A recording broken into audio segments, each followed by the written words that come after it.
Olá pessoal, tudo bom? Eu vou estar gravando aqui para vocês a interpretação desse artigo, que é muito importante para a gente entender alguns parâmetros aí de intensidade que são utilizados no treinamento de endurance. Desculpa, todos esses parâmetros eles são utilizados nos artigos que eu passo aí para vocês e também na prescrição do exercício aí do dia a dia, né? São parâmetros aí muito bons, não que outros também não sejam utilizados, como por exemplo o percentual da frequência cardíaca, o percentual do VO2, mas aqui efetivamente eu vou dar uma ênfase para vocês no limiar ventilatório e no ponto de compensação respiratória, ok? Então, esse é um artigo muito didático, né, que me ajudou muito a compreender esses parâmetros. Tenho o maior prazer em apresentar esse artigo aqui, porque foi feito no laboratório que eu estudo, que eu estudei, que ainda continuo, pelos meus amigos aqui, o Thiago, o Lucas, os professores Barreto, o professor Renê e a nossa orientadora, que é a professora Denise. Então, eu vi esse artigo sendo concebido e assim, é um prazer muito grande para mim estar apresentando esse trabalho, tá? A primeira coisa que ele começa discutindo aqui pra gente é a respeito dos testes de esforço máximos, que são utilizados em esteira ergométrica, e que esses testes muitas vezes são acoplados à análise de gases e basicamente quando você tem análise de gases acoplado à esteira ergométrica, você vai ter lá parâmetros como o consumo de oxigênio, que vai ser lá nos testes o chamado VO2, a produção de CO2, que é o VCO2, a ventilação pulmonar. Se tiver um frequencímetro também acoplado, você vai ter lá o monitoramento da frequência cardíaca durante o teste, tá? Aqui o artigo ele vai dar ênfase na esteira ergométrica, mas esse teste, a análise de gases, ela pode ser acoplado em vários outros ergômetros, né? Como por exemplo um remoergômetro, como um cicloergômetro, como um ergômetro de braço, por exemplo. Então esses parâmetros eles são assim universais, eles são colocados muitas vezes dentro de um exercício que seja cíclico, onde você repete o mesmo padrão de movimento e que você tenha uma intensidade gradativamente aumentando. Aqui especificamente o artigo vai dar ênfase na esteira ergométrica, que era o ergômetro que tinha na época aqui no laboratório quando foi concebido esse trabalho, ok? Então especificamente a gente vai com a esteira ergométrica, o trabalho vai proporcionar para a gente quantificações aí de intensidades para o padrão de movimento que é a corrida, ok? Então aqui, logo na primeira figura, a gente já identifica um resultado, né, o chamado resultado bruto do teste. Então aqui a gente vai ter nos eixos Y da figura o consumo de oxigênio, a produção de CO2, a frequência cardíaca que estava sendo monitorada e a ventilação total. Então se a gente vir aqui na legendinha da figura, né, ó, curvas de consumo de oxigênio, produção de CO2, ele basicamente está colocando isso que eu estou aqui falando para vocês aí da interpretação do teste. O que é importante a gente saber? VO2, olha aqui, ó, é a cruzinha, ok? O VO2 ele vai estar sendo simbolizado aqui, ó, por essa linha que estão as cruzinhas aqui marcadas. O VCO2, a produção, os quadradinhos, a ventilação, as bolinhas aqui, e a frequência cardíaca, esse risquinho aqui, ó, que está essa linhazinha aqui um pouquinho mais para cima, ok? Então, no eixo Y, nos dois eixos Y que a gente tem, seja da direita ou seja da esquerda ou da direita aqui, a gente tem esses parâmetros que eu coloquei. No eixo X, a gente vai ter o tempo do esforço, né, o tempo do teste. E aqui vai ter uma barrinha, vai ter uma linha onde basicamente o indivíduo parou o teste. Então, para esse indivíduo, o teste durou lá um pouquinho mais de 18 minutos. Aqui era o repouso, essa linha simboliza o início do teste. Aqui o teste durou dos 3 minutos e pouquinho até os 18 minutos e aqui começou a recuperação, né? O que caracteriza esse teste? Ele começa com intensidades baixas, onde vai aumentando gradativamente até essa intensidade, até que o indivíduo chegue à chamada exaustão.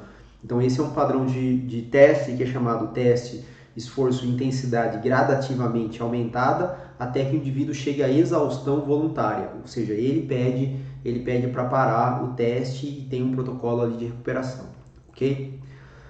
Então no teste, no artigo, ele é extremamente didático, né? Porque ele vai dar para a gente aqui quais são exatamente os parâmetros que podem ser identificados pela análise dos gases. Eu não vou ficar lendo todas as frases aqui do artigo, né? O artigo está aí para todo mundo ler depois, fazer as suas interpretações.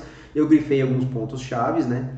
A razão aqui, VCO2, VO2, permite a determinação do chamado coeficiente respiratório, né, o quociente respiratório aqui no caso, que vai indicar o predomínio dos substratos energéticos. Né? Tem uma referência 4, depois lá no final do texto é sempre importante buscar as referências que está aqui, ó, de onde os autores tiraram especificamente aquela afirmação que eles colocaram. Então, se você quer entender um pouco mais aqui sobre o quociente respiratório, a razão VCO2 por VO2, vários livros textos têm isso daí, como também a referência 4 que eles citaram ali, ok?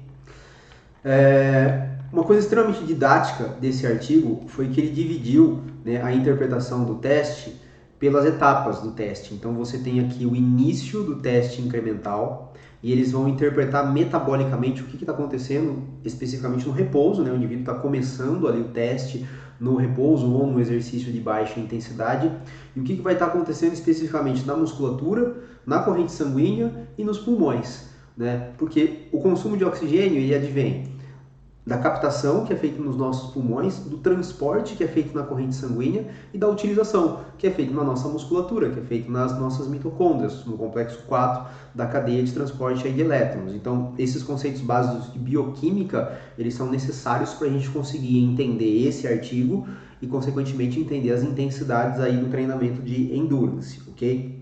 No paper, ele vai começar lá a discutir para a gente, ó, a utilização dos substratos energéticos, que os ácidos graxos são utilizados pelo músculo no repouso, juntamente com o glicogênio muscular, para fazer a ressíntese de ATP, e que isso, obviamente, está precisando de um consumo de oxigênio e um consumo de hidrogênio. O que acontece com o CO2 que é produzido, que vai ser difundido na corrente sanguínea, né? E desta para dentro das hemácias. Na hemácias o CO2 reage com a água, se transforma no ácido carbônico, numa reação que é catalisada pela essa enzima aqui, ó, chamada anidrase carbônica, né? E aí especificamente ele vai dar os fins do CO2 no nosso organismo, que é o CO2 que a gente vai estar expelindo. Ou seja, todo o CO2 que está sendo produzido aqui, ó, especificamente na figurinha, que você está tendo um consumo de oxigênio e o CO2 que você está expelindo, eles estão dando a interpretação metabólica especificamente aqui. Extremamente didático aqui o artigo. E aí começa para os pontos aqui que a gente interessa um pouquinho mais, que como por exemplo o limiar ventilatório, ok? O que é o chamado limiar ventilatório? Primeiro, para a gente vai ser uma intensidade de exercício. Ou limiar 1, né? Outra coisa interessante, né? Limiar ventilatório ou limiar 1, vocês podem ver em alguns livros de fisiologia, alguns artigos, é a mesma coisa. Eles já estão deixando tudo claro aqui pra gente que essas terminologias elas estão fazendo referência ao mesmo processo metabólico, ok? E aí eles vão fazer referência a uma figura que eles colocaram aqui pra gente que vai dar um mapa metabólico do que está acontecendo nessa intensidade do esforço. Então, a primeira coisa que é importante a gente saber, todos os parâmetros que ele vai dar no artigo são intensidades de esforço, né? Então, uma dúvida que outro dia o pessoal recebeu lá, me mandou, desculpa. Como é que eu determino a velocidade do limiar pelos limiares? Foi uma pergunta meio estranha, mas assim, o que ficou estranho na pergunta é que a pessoa estava fazendo uma dissociação de intensidade de exercício e limiar ventilatório. Não. O limiar ventilatório, ele reflete uma intensidade de exercício, gente. Ele reflete uma velocidade de corrida. Então, você vai alcançar o seu limiar ventilatório, por exemplo, numa velocidade de 10 km por hora. Outra pessoa pode alcançar esse limiar ventilatório a 8 km por hora. Outra a 12, outra a 14, outra a 7. Né? Aí você vai ver o nível de treino aí das pessoas. Quanto mais alto for a velocidade, quanto maior for essa velocidade de limiar ventilatório, mais bem condicionada em resistência essa pessoa é. Melhor ela tem uma capacidade de captação, de transporte, de utilização do oxigênio, ok? E quanto menos condicionada em resistência essa pessoa for, menor vai ser o limiar ventilatório e todos os outros parâmetros que a gente vai discutir aqui, ok? Então isso tem que ficar muito claro. Limiar ventilatório ou limiar 1 é uma intensidade de esforço. E isso vai se refletir numa determinada velocidade com que a pessoa vai estar, no caso aí da esteira, no caso da corrida, vai estar correndo, ok? Então você vai ter uma velocidade específica, né? A pergunta que eu recebi, acho que a pessoa estava dissociando isso daí. Não, isso não é dissociado, isso é a mesma coisa, ok? Então, olha lá o fenômeno metabólico que vai estar acontecendo numa determinada intensidade. No artigo, né, o esquema metabólico é muito didático, só que ele está suprimindo várias reações metabólicas. Então, por exemplo, olha aqui ó, o ciclo de Krebs, que todo mundo adora, gosta bastante das aulas de bioquímica, produzindo aqui, ó, consumindo acetil-CoA, produzindo uma certa quantidade de oxaloacetato e produzindo o CO2 que a gente depois vai expelir nos nossos pulmões. Então aqui, processos mitocondriais estão extremamente reduzidos. É uma forma didática que os autores encontraram de tentar só explicar o que é necessário para o entendimento nesse processo.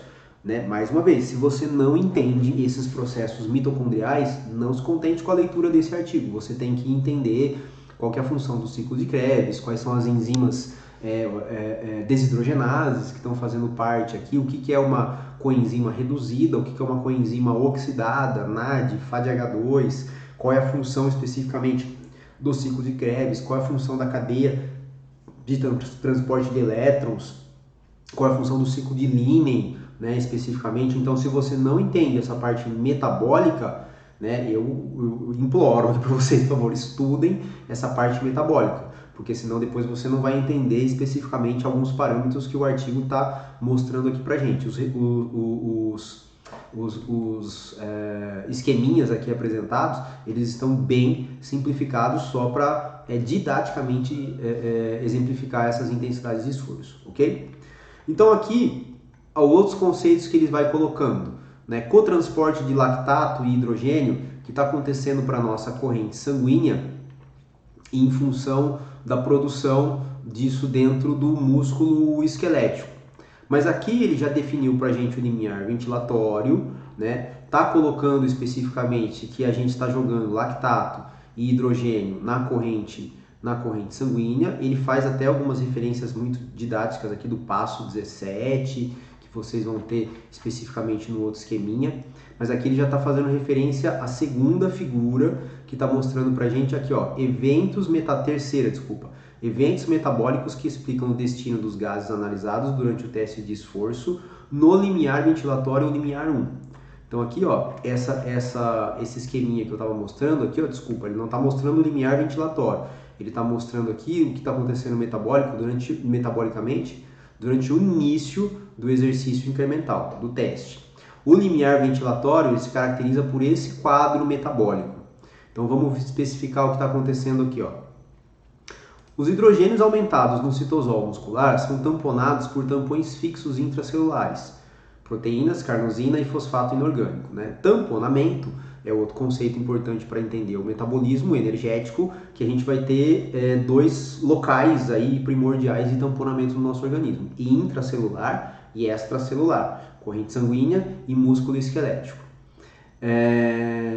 Bicarbonato também a gente tem um pouquinho dentro do músculo, mas além disso, ó, são transportados para a corrente sanguínea pelos sistemas de transporte sódio ADA+, passo 16. Então a gente vai lá no passinho 16, ó, olha aqui, ó, ele está mostrando especificamente o que está acontecendo.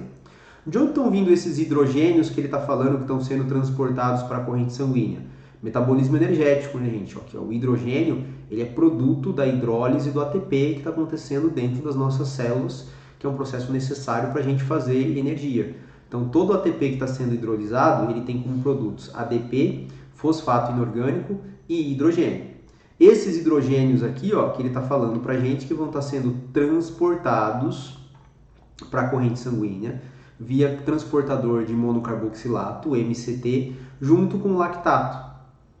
Lactato tem os seus destinos na corrente sanguínea, vai para outros tecidos, vai para fígado, vai para coração, volta para o próprio músculo esquelético para ser reoxidado pelas mitocôndrias. E o hidrogênio vai ter outro destino, que vai ser o tamponamento via bicarbonato. Então, por isso que especificamente, né, quando a gente alcança essa intensidade do esforço, que é o limiar ventilatório, a gente tem um aumento da chamada produção de CO2. Olha que interessante, né? Então aumentou aqui a produção de CO2, né? Que é o que ele está colocando aqui nesse parágrafo. Ó. Por sua vez, os hidrogênios que saem em cotransporte com lactato ou em troca com sódio são tamponados no plasma pelo sistema bicarbonato. principalmente e pelos tampões extracelulares, proteínas plasmáticas e fosfato. Essa reação, em conjunto com o tamponamento de hidrogênio intramuscular pelo íon bicarbonato, produz uma quantidade extra de CO2, conhecido como CO2 não metabólico. Esse termo é esquisito, né? Porque assim, não tem nada no nosso organismo que não seja metabólico, né? As pessoas devem falar, eu vou fazer um treino metabólico, né? Que bom, né? Porque a sua vida é metabólica, não existe nada que não seja metabólico, né? O treino, graças a Deus, ele é metabólico.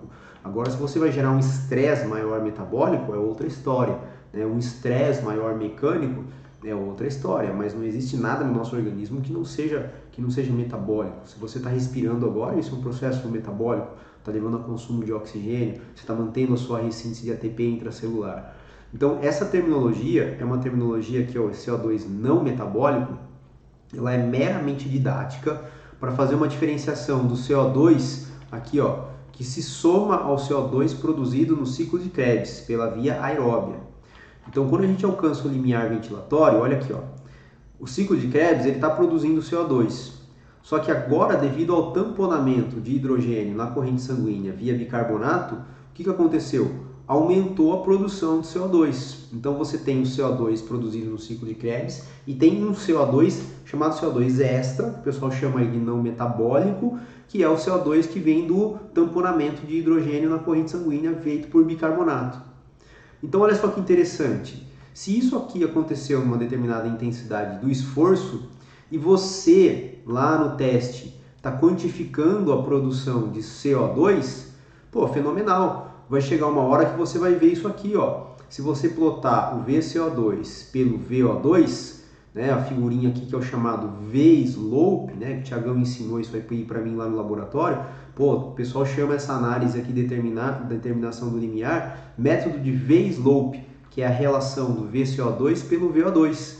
Quando tem um aumento mais acentuado da produção de CO2 em função do consumo de oxigênio, você identifica o que a gente chama de limiar ventilatório. Então, o limiar ventilatório ele é identificado pela análise de gases quando você tem uma perda da linearidade da produção de CO2 em função do consumo de oxigênio. Desculpa. Então, quem está fazendo a análise do teste, eu quero que você identifique para mim quando que essa pessoa alcançou o limiar ventilatório. Vai pegar o teste, os resultados, eu quero ver a curva de VCO2 por VO2. Ele vai identificar todos esses fenômenos metabólicos e vai ver quando que aumentou a produção de CO2. Ele sabendo que aumenta a produção de CO2 devido ao maior tamponamento na corrente sanguínea, tendo todo esse conhecimento metabólico, pressupõe-se, o pessoa vai te dar especificamente qual que é a sua intensidade de limiar ventilatório. Ok? Só que aí tem um viés, né, da identificação do limiar ventilatório. Vamos supor lá que você está fazendo o teste e você chegou no seu limiar ventilatório durante o teste numa velocidade de, 9 km por hora. Né? O limiar ventilatório ele é uma intensidade de exercício muito baixa. É uma intensidade baixa. Geralmente quando você quer prescrever exercícios de mais longa duração e menos intensidade, você prescreve até a velocidade do limiar ventilatório, porque é uma intensidade confortável para as pessoas. Né? Ninguém vai entrar numa exaustão assim, muito grande se ficar 2, 3 minutos no limiar ventilatório. A pessoa consegue sustentar aquilo durante muito tempo. Né? São intensidades baixas, recomendadas para pessoas não muito bem condicionadas em endurance. Só que o que acontece o problema é o seguinte: durante o teste, quando a pessoa alcança essa intensidade, como ela é uma intensidade baixa, ela não para o teste, ela continua aumentando as intensidades no teste.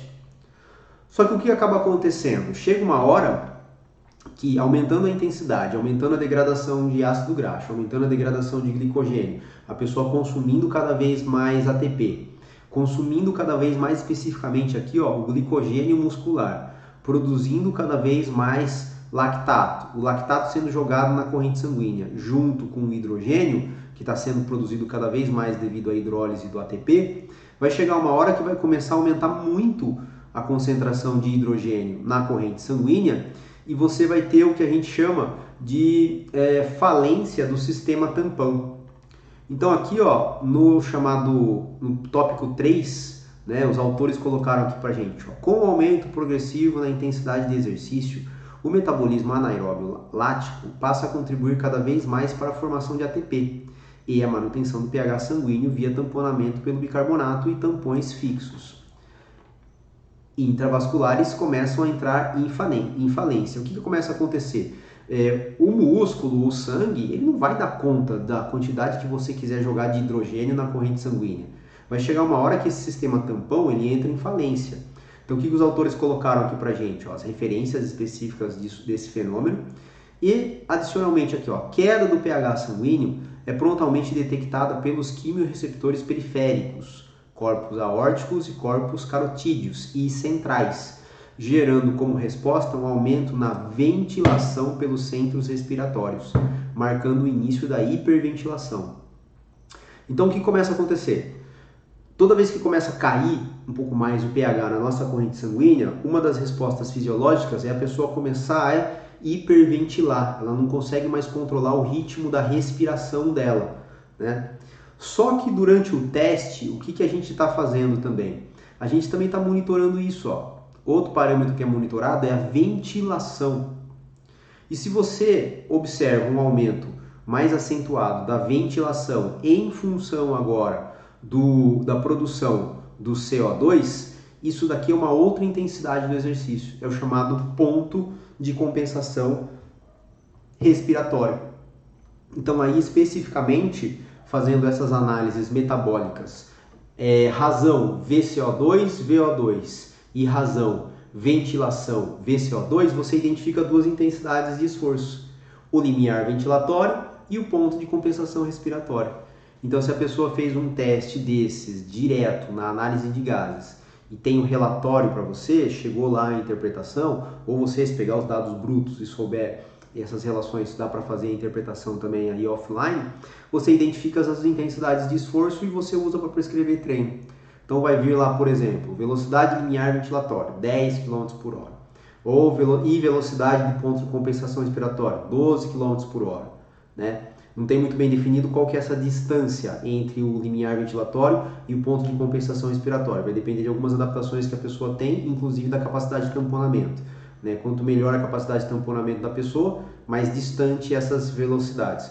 Quanto menor, rapidão a pessoa chega no limiar ventilatório e já chega lá no PCR, se não tem uma boa capacidade de tamponamento. Então, é basicamente assim que são identificados esses parâmetros de intensidade aí no esforço, né? E por que eu apresentei esse artigo aqui para vocês? Porque esse artigo aqui, esses parâmetros, limiar ventilatório, ponto de compensação respiratória, eles vão ser citados em vários e vários artigos de treinamento de endurance, né, HIIT, enfim, por aí. Eles usam todos os artigos, todos não, né, mas vários artigos eles usam esses parâmetros de determinação de intensidade. E especificamente as planilhas que eu fiz lá de treinamento de endurance, eu coloquei um limiar lá especificamente, que aí vai ficar a critério de quem vai usar a planilha. Você vai colocar um ponto de compensação respiratório, você vai colocar um limiar ventilatório para prescrever a intensidade do treino, mas o importante é ter esse conhecimento metabólico para se prescrever as intensidades aí do treino. Tá? Depois, obviamente, eu recomendo a leitura inteira do artigo, né? Os autores colocaram aqui gentilmente vários artigos onde eles observam várias adaptações referentes a treinos que são feitos abaixo do limiar ventilatório, né? Entre o limiar ventilatório e o PCR, e referentes a treinamentos acima do PCR, né? Os intervalados especificamente aí, né? E aí eles acabam fechando, né, com o chamado consumo máximo de oxigênio e o tópico bacana, que é a aplicabilidade desses parâmetros no treinamento esportivo, no esporte. Então aqui, ó, essas três zonas de treinamento especificamente que os autores colocaram aqui no artigo, zona 1, zona 2 e zona 3, frequentemente vocês vão encontrar também nos artigos de treinamento de endurance. Então, o que é a zona 1? A pessoa fez treinos de baixa intensidade, intensidades abaixo do limiar ventilatório. Zona 2, intensidade moderada, entre as intensidades do limiar e do PCR. E a zona 3, os treinos de alta intensidade. Então, HIIT, gente, que está na modinha, todo mundo aí discute vários papers a respeito do treinamento intervalado. Provavelmente os treinamentos intervalados são feitos acima na zona 3, né, acima do ponto de compensação respiratória ou muito próximo deles, dependendo do tipo de intervalado que está sendo configurado. Treino de endurance de baixa intensidade, longa duração, especificamente aí na zona 1, né, que são os treinos aí aeróbios, né, que o pessoal chama, aí uma terminologia bem estranha, aí também chamar o treino de aeróbio, mas especificamente são métodos contínuos, onde você tem treinos de baixa intensidade e mais longa duração, ok? Então leiam o artigo com bastante detalhe, né? Grifem bastante, tenham dúvidas, leiam, ficou com dúvida de alguma coisa no artigo, caramba, né?